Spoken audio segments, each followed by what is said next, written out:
Wake up to reality. Nothing ever goes as planned in this accursed world. The longer you live, the more you will realize that the only things that truly exist in this reality are merely pain, suffering, and futility. Listen. Everywhere you look in this world, wherever there is light, there will always be shadows to be found as well. As long as there is a concept of victors, the vanquished will also exist. The selfish intent of wanting to preserve peace initiates wars, and hatred is born in order to protect love. There are nexuses, causal relationships that cannot be separated.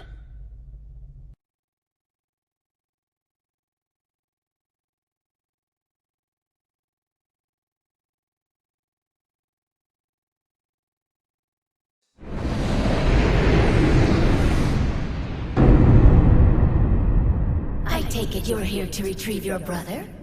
Just how do you plan on pulling an entire human out of here? What's your payment? Do you intend to offer your own body? Yeah, I've got your payment right here.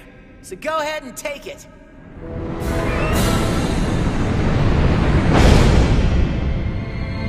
This thing is my portal of truth.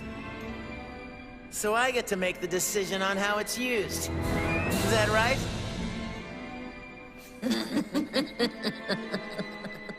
It's come to that. And you're sure about this? You do realize that you'll never be able to perform alchemy again without your portal. I'm aware of that. This portal, I know it contains every secret alchemy has to offer. However, it's also led me astray. I saw the truth that lies within it, and I became convinced I could solve everything with alchemy. But I couldn't possibly have been more wrong.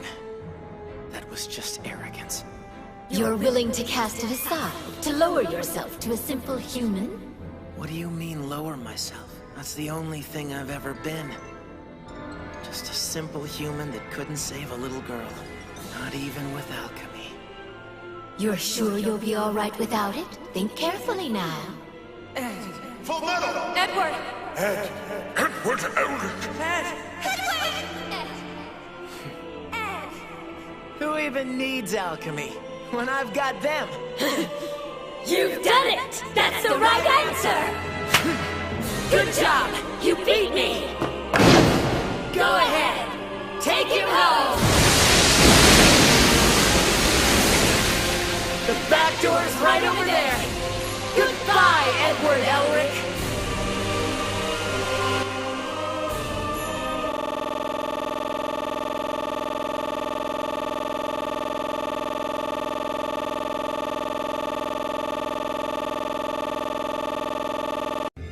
Once, the Land of Fire and the Hidden Leaf had grown too big.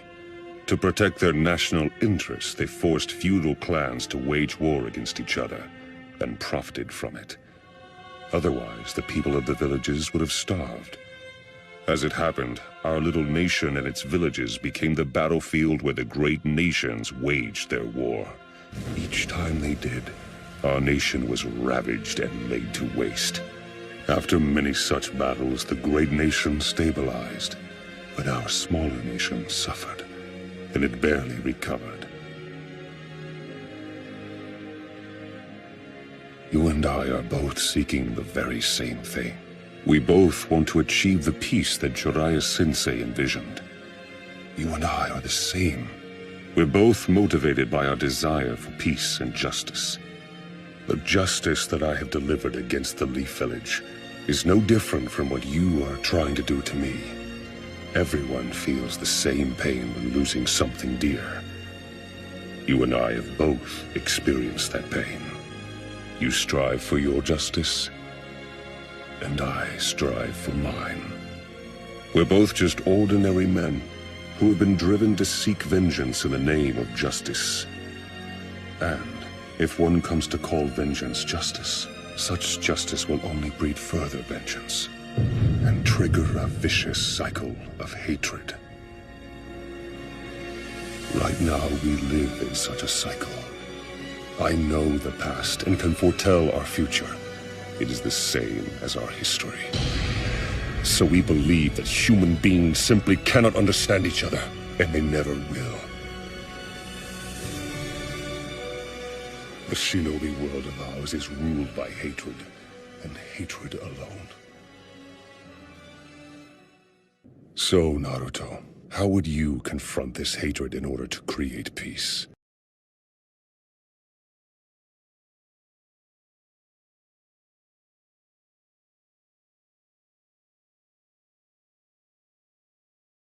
I hate nice girls.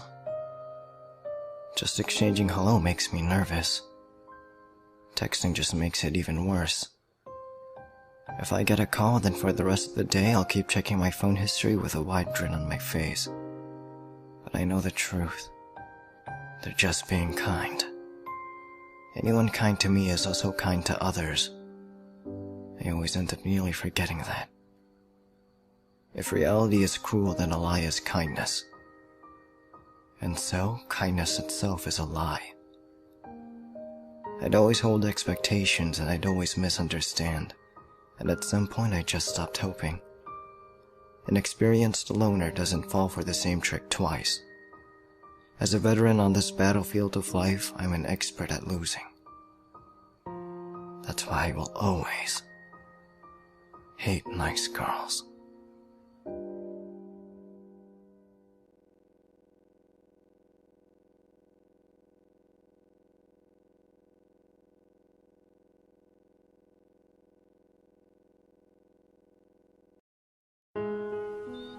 Youth is a lie. It is nothing but evil. This one out. Those who look to rejoice in their youth deceive themselves and those around them, accepting in full the circumstances that devour them. In the face of the great and reverend word youth, they will twist any common interpretation or accepted notion out of recognition.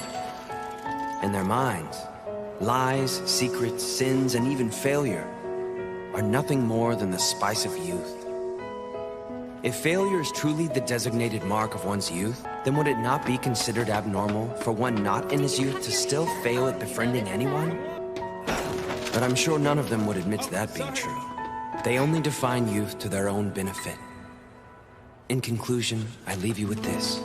All you fools who delight in youth, drop dead.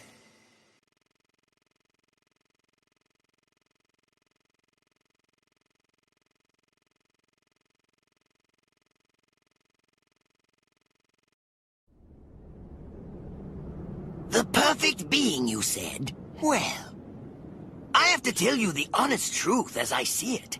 In this world, nothing perfect exists. It may be a cliché, after all, but it's the way things are. That's precisely why ordinary men pursue the concept of perfection. It's infatuation. But ultimately, I have to ask myself, what is the true meaning of being perfect? And the answer I came up with was nothing. Not one thing. The truth of the matter is, I despise perfection. If something is truly perfect, that's it. The bottom line becomes, there is no room for imagination. No space for intelligence, or ability, or improvement. Do you understand? To men of science like us, perfection is a dead end, a condition of hopelessness. Always strive to be better than anything that came before you, but not perfect. Scientists agonize over the attempt to achieve perfection. That's the kind of creatures we are. We take joy in trying to exceed our grasp, in trying to reach for something that, in the end, we have to admit, may in fact be unreachable. In other words, you may think that we operate on the same level, but you are wrong. The moment you started talking about perfection, you embraced an impossible concept, and it already lost to me. That is, of course, if you are indeed a scientist at all.